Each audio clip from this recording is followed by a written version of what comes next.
What's going on, everyone? It's your boy, Ernest Dove, New York Mets, Dove Report. I'm here once again with another Mets minor league player interview. This segment is sponsored by maxmets.blogspot.com. You go all things New York Mets, from the major leagues to the minor leagues, all the way to Dominican Summer League and winter ball, things like Arizona Fall League, which we'll get into. You can read all about it on maxmets.blogspot.com. My guest today, wow, what a shocker. He's a New York Mets minor league player. He's a pitcher in the organization, drafted in the 2023 draft, which, by the way, now it's been mentioned a few times. The 2023 draft might be one of the biggest, most depth, successful drafts probably in the last decade for the New York Mets. And we have one of the guys who's part of that kind of praise that's been legit and realized and deserving. I want to sit here. I want to talk Arizona Fall League, pitching, Mets organization, of course, the lab. I want to talk title for one of the affiliates. He pitched for one of the affiliates that won a title this year in 2025. Let's get down with it. Let's start talking with the one and only Brett Banks. Brett, how are you, my friend? I'm great, man. I appreciate you having me on here. I know this was kind of a short term, long term thing coming. Really excited to have you on.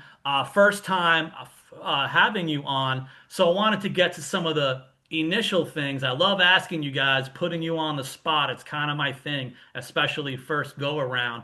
I want you to hype yourself. I want to learn about Brett Banks. If you could tell us, all the audience and everyone, what your arsenal is and how you are on the mound as a pitcher.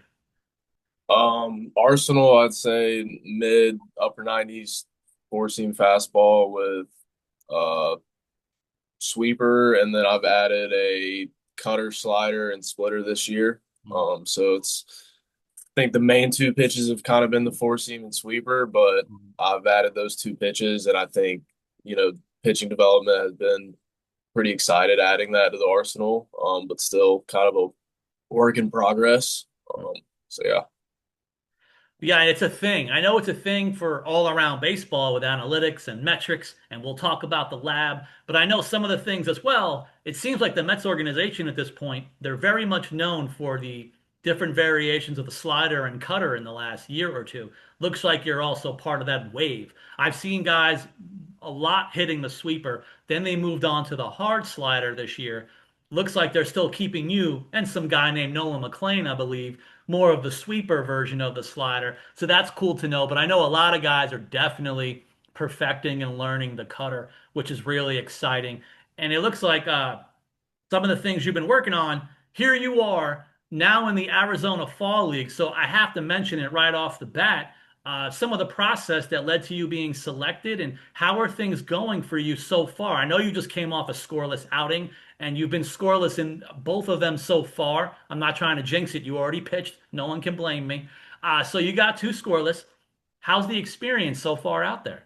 It's been so far, it's been amazing. I think, getting to come here with the best, minor league hitters and pitchers and, all of baseball, I think, and especially there's some guys that even have big league time here. Mhm. So I think getting to, play around a great group of guys that, from anywhere from the single A level all the way to the big leagues, you can't really, hurt yourself learning from a lot of those players. And I think, especially being in a league this competitive, I think as a development standpoint, so far it's been really good for me and all my other teammates. But so far it's been great. It's been very exciting. And I guess I'm also a little bit curious about it, because it's like it's your teammates, but it's like almost a version of like an all-star team or a travel ball league. So it's like even like in games, a version of Clubhouse. You kind of just chat with everyone. Is it like a high school lunchroom? Is it all about chilling with DeAndre Smith and some of the pitchers and Nick Morabito? Like what? How's the camaraderie with a bunch of pro guys at a higher level, advanced level in this league, all trying to like fight for their spots and be all competitive and stuff? Yeah, it's definitely a more laid back environment. I think, you're here to get your work in and, show out. It's like a showcase too, like if you're in travel ball, back in high school.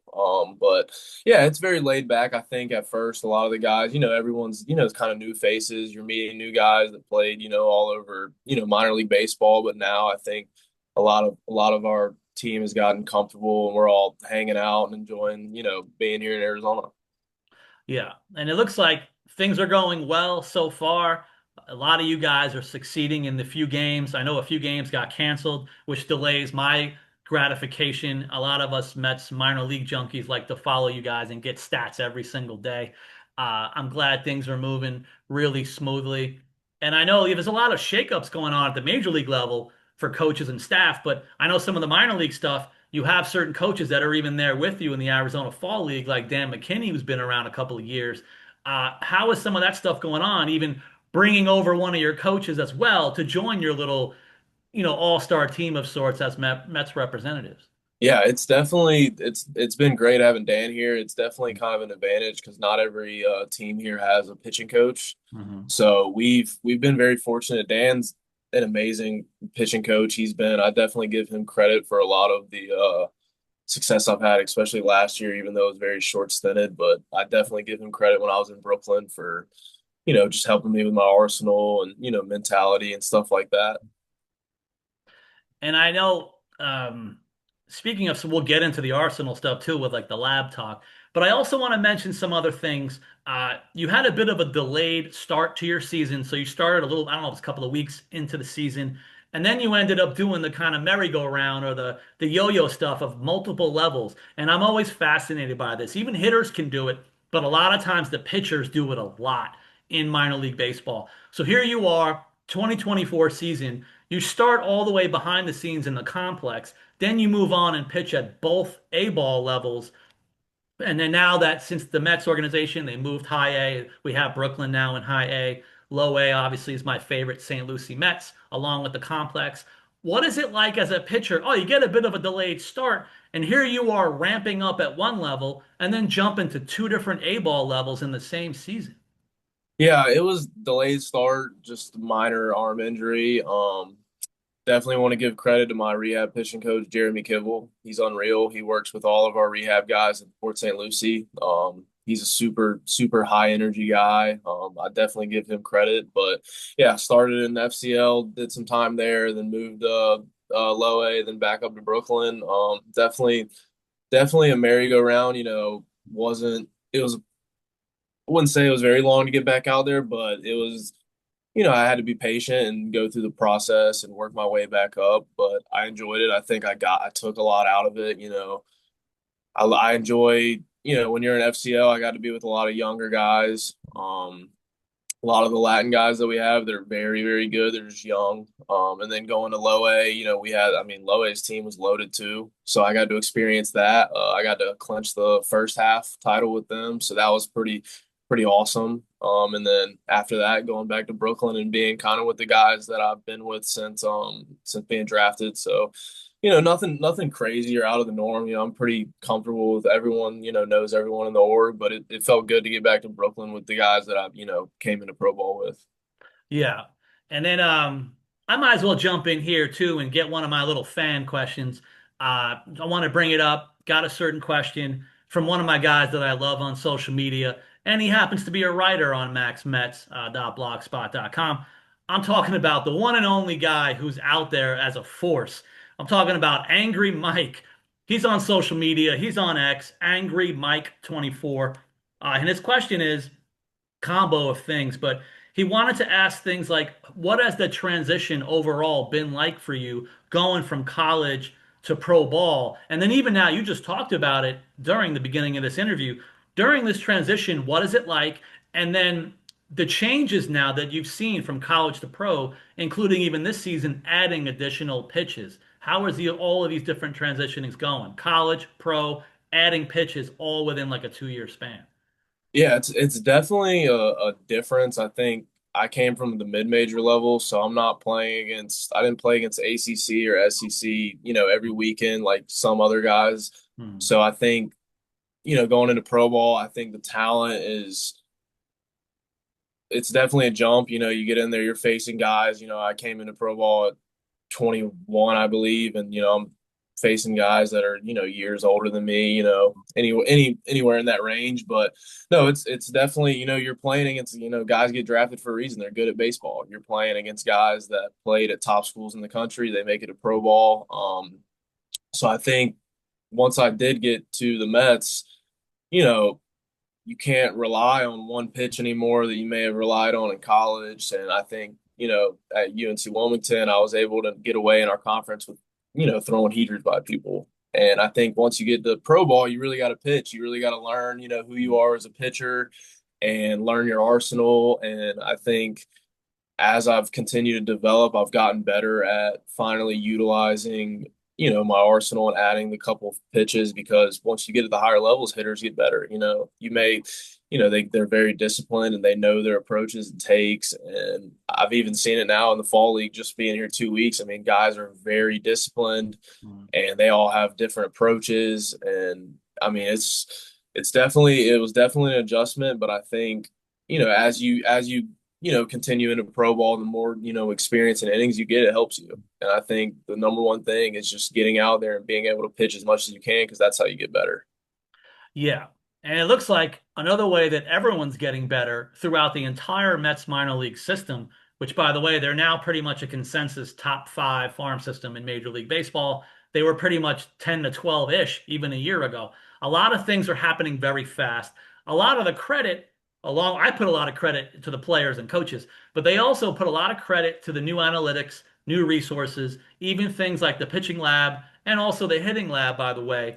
Even what are some of your experiences between yourself, other pitchers, and even the hitters?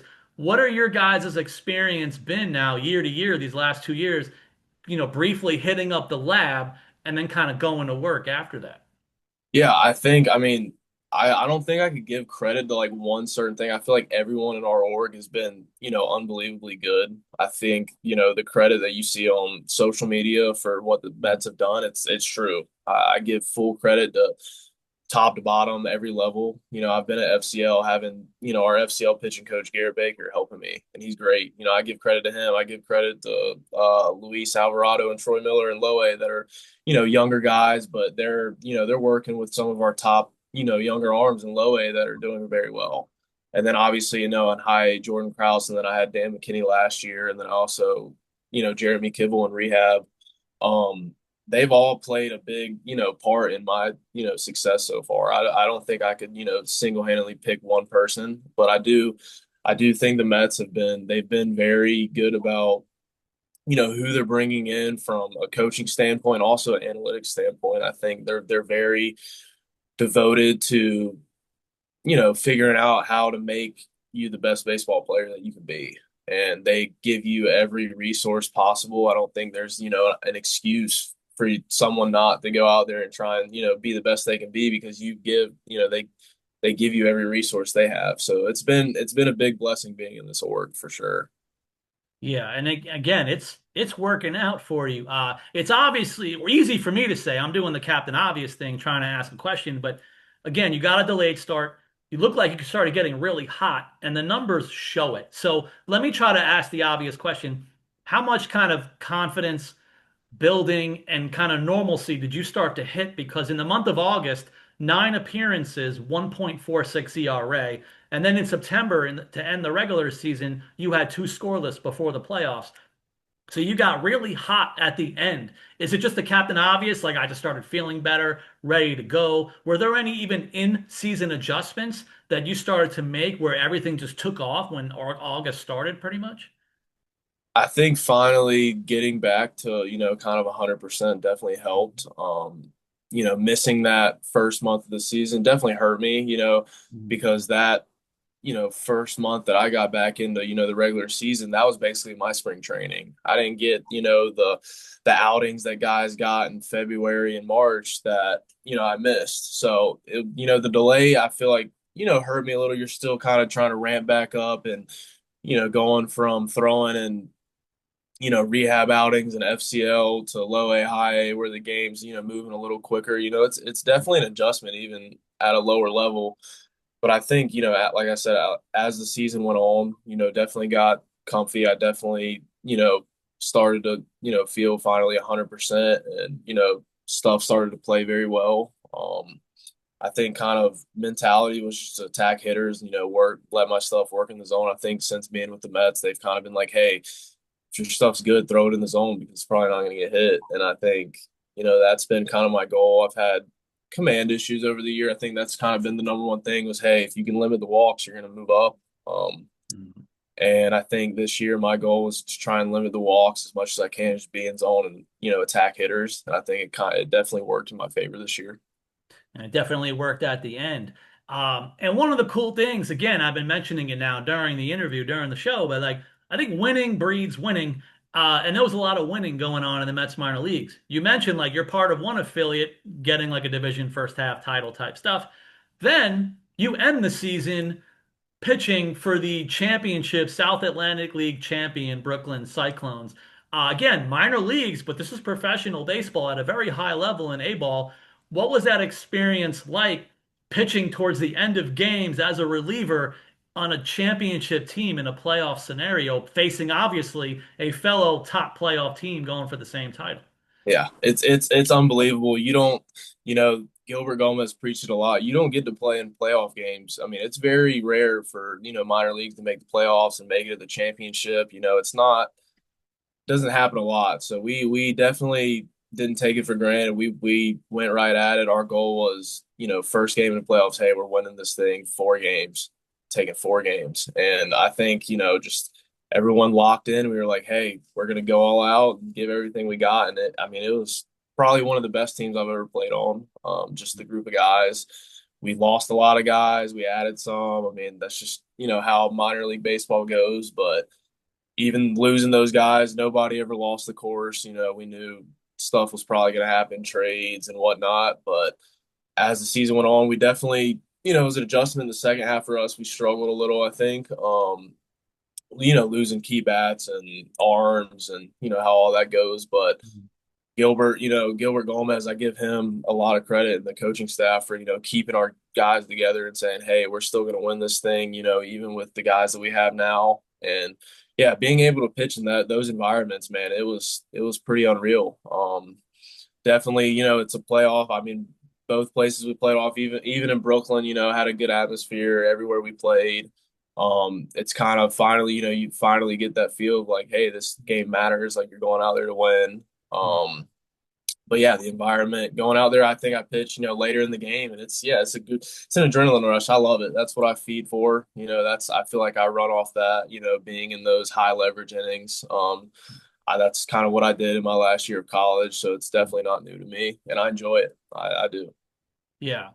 And what's kind of funny, usually it would be like, oh, I'll make a joke about the jealousy of guys getting promoted even from high A to double A, but they were busy winning the title themselves anyway on the new Yeah. team they joined. So we got winners everywhere, which is pretty exciting.